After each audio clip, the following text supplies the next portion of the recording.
உங்களுடைய பேர் என்னங்க? எங்கேருந்து வரீங்க? தரவரிசை எண் என்ன துறையை தேர்ந்தெடுத்திருக்கீங்க? என்னோட நேம் வந்து ஸ்னேகா. நான் வந்து மதுரையிலேருந்து வரேன். ஓவரால் ரேங்க் வந்து 616. ரூரல் டெவலப்மெண்ட் தேனி வந்து சூஸ் பண்ணியிருக்கேன். என்ன படிச்சிருக்கீங்க மேம்? நான் எம்ஏ இங்கிலீஷ் படிச்சிருக்கேன். எப்போ கல்லூரி முடிச்சீங்க? எப்போ உங்கள் பயணம் தொடங்கியது? 2021ல் காலேஜ் முடித்தேன். 2022 ஸ்டார்ட் பண்ணது. இப்போ தான் வந்து லாஸ்ட் அட்டெம்ப்டில் கிளியர் பண்ணியிருக்கேன் 2025ல். எவ்வளோ கேள்விகள் போட்டீங்க மேம்? 156 கொஸ்டின் போட்டிருந்தேன். நீங்கள் எழுதும்போது தமிழ் ரொம்ப கடினமாக இருந்தது அப்படின்னு சொன்னாங்க. என்னென்ன புத்தகங்கள் படிச்சீங்க? வெளி புத்தகங்கள் எதுவும் படிச்சீங்களா? தமிழ் எந்த மாதிரி படிச்சீங்கன்னு சொல்லுங்கள். தமிழ் ஃபஸ்ட்டு வந்து ஸ்கூல் புக்கு தான் படித்தேன். ஸ்கூல் புக்கு அப்புறம் அகாடமி புக்ஸ் வந்து ரெஃபர் பண்ணேன். அப்புறம் வந்து கவர்மெண்ட் மெட்டீரியல் வந்து ஒரு சிலருந்து படித்தேன். ஸோ படிச்சதை வந்து ரிப்பீட்டடாக படிச்சுக்கிட்டே இருந்தேன். அவ்வளோதான். அவுட் சோர்ஸ் எதுவும் படிக்கல. மேக்ஸ் எந்த மாதிரி படிச்சீங்க? ஆப்டிடியூட், ரீசனிங் ரெண்டுமே சொல்லுங்க. ஆப்டிடியூட் வந்து ஸ்கூல் புக்கே மோர் தென் எனஃப் தான். 10th வரைக்கும் பார்த்தாலே போதும். ரீசனிங் வந்து ஒரு சில பிஒக்யூ பார்த்தேன். அகர்வால் அகர்வால் புக்ஸ் வந்து பார்த்தேன் ரீசனிங்க்கு. ஜிஎஸ்ல 6 யூனிட் இருக்கு. எது எதுக்கு இம்பார்ட்டன்ஸ் கொடுத்து படிச்சீங்க? எல்லாமே படிச்சீங்களா? இல்லை ஏதாவது யூனிட் ஸ்கிப் பண்ணீங்களா? ஆக்சுவலி வந்து எல்லாருக்குமே தெரியும். மோஸ்ட்லி பாலிட்டி வந்து எல்லாம் படிச்சிருவாங்க. Polity, unit 6, Tamil Nadu administrative, economics இதெல்லாம் வந்து எல்லாருமே அது கொஞ்சம் இம்பார்ட்டன்ட் கொடுத்து படித்தேன். அப்புறம் வந்து ஜியாகிரஃபி, சயின்ஸ் வந்து அவாய்ட் பண்ணிட்டேன். ஜியாகிரஃபி ஓரளவு படித்தேன். ஆனால் சயின்ஸ் வந்து அவ்வளோ படிக்கல. ஆமாம். ஜிஎஸ்ல வந்து எல்லாமே ஸ்கூல் புக்ஸ் தான் படிச்சீங்களா? இல்லை அவுட் சோர்ஸ் எதுவும் படிச்சீங்களா? ஸ்கூல் புக் தான் சார். ஸ்கூல் புக்கு அப்புறம் அகாடமி புக்கு மட்டும்தான் ஃபாலோ பண்ணேன். அவுட் சோர்ஸ் எதுவும் அவ்வளோவா படிக்கல. கரண்ட் அஃபேர்ஸ் என்ன சோர்ஸ்ல படிச்சீங்க? கரண்ட் அஃபேர்ஸ் வந்து சிலபஸ் வைஸ் தான் கவர் பண்ணி படித்தேன். இப்போ வந்து பாலிட்டி இருக்குன்னா பாலிட்டியில் அவங்க எப்படி கரண்ட் அஃபேர்ஸ் கேட்குறாங்கன்றதை ரெஃபர் பண்ணி அந்த மாதிரி படித்தேன். மந்த்லி படிக்கலாம். ஆர்எல்ஸ் வந்து இப்போ எக்கனாமி அப்படின்னா எக்கனாமி ரிலேட்டடாக இப்போ வந்து கரண்ட் அஃபேர்ஸ் எப்படி போயிட்டு இருக்கோ அதை அந்த மாதிரி தான் ஃபாலோ பண்ணி படித்தேன் சார். நோட்ஸ் எடுத்து படிச்சீங்களா? பாலிட்டிக்கு நோட்ஸ் எடுத்து படித்தேன். எல்லாத்துக்கும் கிடையாது. ஒரு சில இம்பார்ட்டன்ட் சப்ஜெக்ட்டுக்கு மட்டும் நோட்ஸ் எடுத்து படித்தேன். உங்களுடைய ரிவிஷன் மெத்தட் பற்றி சொல்லுங்கள். அது என்ன மாதிரி ரிவிஷன் பண்ணுவீங்க நீங்கள்? ரிவிஷன் வந்து பார்க்கும்போது ஃப்ரீக்வெண்ட்டாக பண்ணிகிட்டே இருந்தால் மட்டும்தான் ஞாபகம் இருக்கும். இல்லைன்னா வந்து மறந்துடும். ஸோ வந்து வீக்ஸ் ஒன்ஸ் வந்து ரிவிஷன் பண்ணிகிட்டே இருப்பேன். ஸோ அதனால தான் இந்த அட்டம்ல எனக்கு கிடைச்சது. ஸோ அந்த அளவுக்கு வந்து ஃப்ரீக்வெண்ட்டாக ரிவிஷன் பண்ணிகிட்டே இருக்கணும். ஒரு சப்ஜெக்ட் முடிச்சிட்டோம் அப்படி அப்படி போகாமல் முடிச்சதை அகெயின் எடுத்து பார்க்கும்போது தான் வந்து கொஞ்சம் கிளாரிட்டி கிடைக்கும் நம்மளுக்கு. இப்போ சுவர் இருந்தால் தான் சித்திரம் வரைய முடியும்னு சொல்லுவாங்க இல்லையா? இப்போ உங்கள் ஹெல்த்தை பார்த்துக்கிறதையோ இல்லை ஃபிட்னஸ்லையோ இந்த படிக்கிற காலகட்டத்தில் நீங்கள் கவனம் பண்ணீங்களா? ஸ்டார்டிங்ல இல்ல. ஆனா போக போக ஃபீல் ஆச்சு. ஒரு ஒரு ஒரு கிட்டத்தட்ட 1 மாசம் வந்து கொஞ்சம் பிசிக்கலா வீக்கான அப்பதான் தெரிஞ்சது ஹெல்த் முக்கியம் அப்படின்னு. அதுக்கப்புறம் ஹெல்த்துக்கு இம்பார்ட்டன்ஸ் கொடுத்து தான் படிக்க ஆரம்பிச்சது. ஸோ ஆஸ்பிரண்டா இருக்கும்போது ஹெல்த் முக்கியம் தான். ஃபர்ஸ்ட் வந்து ஹெல்த்தை பார்க்கணும். அப்புறம் தான் வந்து ஸ்டடீஸ். ஆம், உங்களுடைய டெஸ்ட் பேட்ச் போடணும் அப்படின்னு சொல்லுவாங்களே, அதனுடைய இம்பார்ட்டன்ஸ் என்ன? அதனால என்ன பெனிஃபிட்ன்றதை சொல்லுங்க. கண்டிப்பா.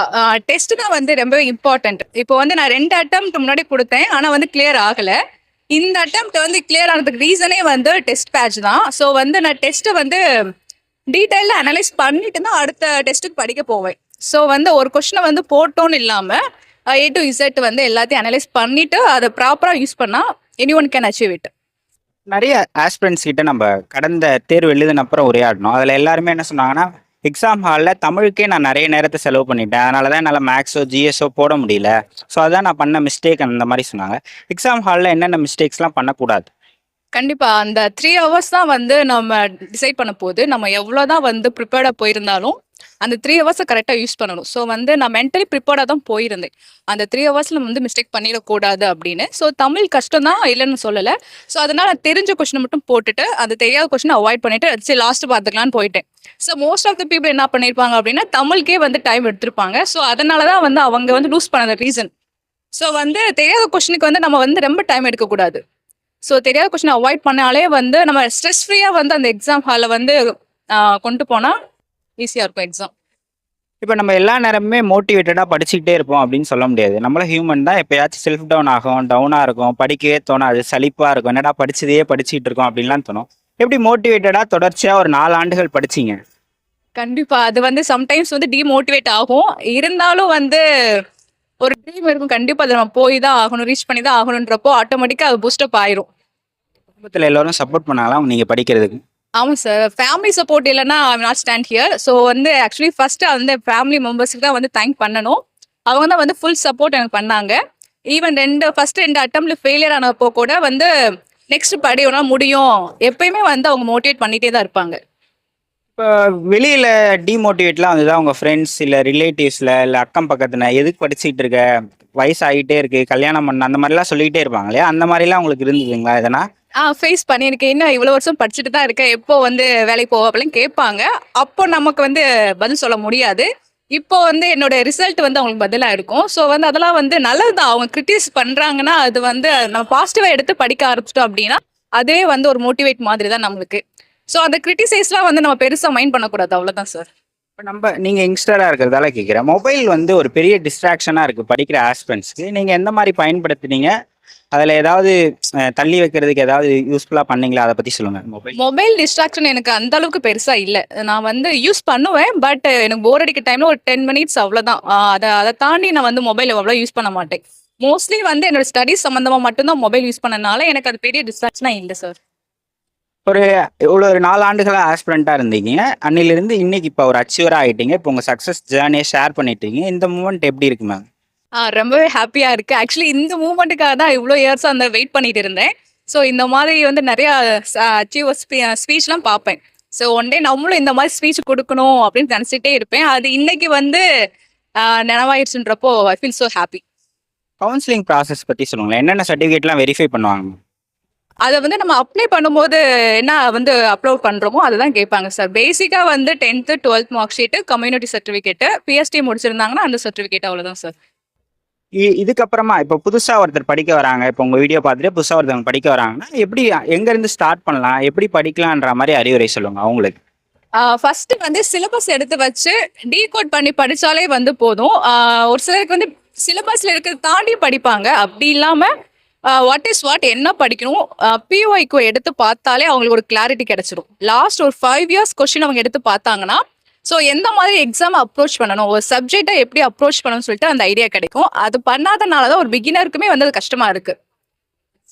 நெறைய பேர்கிட்ட பேசினதுல மேம், எல்லாருமே வந்து என்ன சொல்றாங்கன்னா, புக்ல இருந்து கொஸ்டின் வரல, புக்ல இருந்து கேட்க மாட்றாங்க. அந்த புக்கோடயே இருக்காங்க. சிலபஸ் நோக்கி போகிறது ரொம்ப கம்மியா இருக்கு. சிலபஸை விட 10th தானே, 10th வரைக்கும் படிச்சா போதும். அந்த மாரியான ஒரு மைண்ட் செட் இருக்கு. ஸோ சிலபஸ் எந்த அளவுக்கு முக்கியம்? புக் வைஸ் படிக்கிறதா, சிலபஸ் வைஸ் படிக்கிறது பெட்டரா? அத சொல்லுங்க. சிலபஸ் வைஸ் தான். இப்போ கொஸ்டின் எப்படி கேட்குறாங்கன்னா புக் வைஸ்ல கேட்பாங்க. பட் இருந்தாலுமே அவங்க சிலபஸ் கவர் பண்ணி தான் கேட்குறாங்க. ஸோ நம்ம ஃபர்ஸ்ட் வந்து கவர் பண்ண வேண்டியது சிலபஸ் தான். ஸோ சிலபஸ்ல அவங்க எந்த டாபிக்ல இருந்து ஃப்ரீக்வெண்டா கேட்குறாங்கன்றத பார்த்துட்டு நம்ம வந்து அப்ரோச் பண்ணோம் அப்படின்னா ஈஸியா இருக்கும் நம்மளுக்கு. இந்த ஃபோட்டோ எடுத்தது எப்படி இருந்துச்சுங்க? ரொம்பவே ஹாப்பியா இருந்துச்சு. ஆமா சார். ஆக்சுவலி அது ட்ரீம் தான். அந்த ஆஸ்பிரன்ட்ஸ்க்கு மட்டும் தான் தெரியும் அந்த ஃபீலிங் எப்படி இருக்கும் அப்படின்னு. ஸோ ரொம்பவே ஹாப்பியா இருந்துச்சு. ஆஸ்பிரண்ட்ஸ்க்கு என்ன மெசேஜ் சொல்றீங்க அப்படின்றத சொல்லுங்க மேம். செல்ஃப் கான்ஃபிடன்ஸ் தான் சார். நம்மளால முடியும் சொல்லி படிச்சா கண்டிப்பா யாரா இருந்தாலும் any one can achieve it. So நம்பிக்கை இல்லை அப்படின்னா கண்டிப்பா வந்து முடியாது. ஸோ நம்பி படிக்கலாம். கண்டிப்பா வந்து அச்சீவ் பண்ண முடியும். ரொம்ப நன்றி. தேங்க்யூ.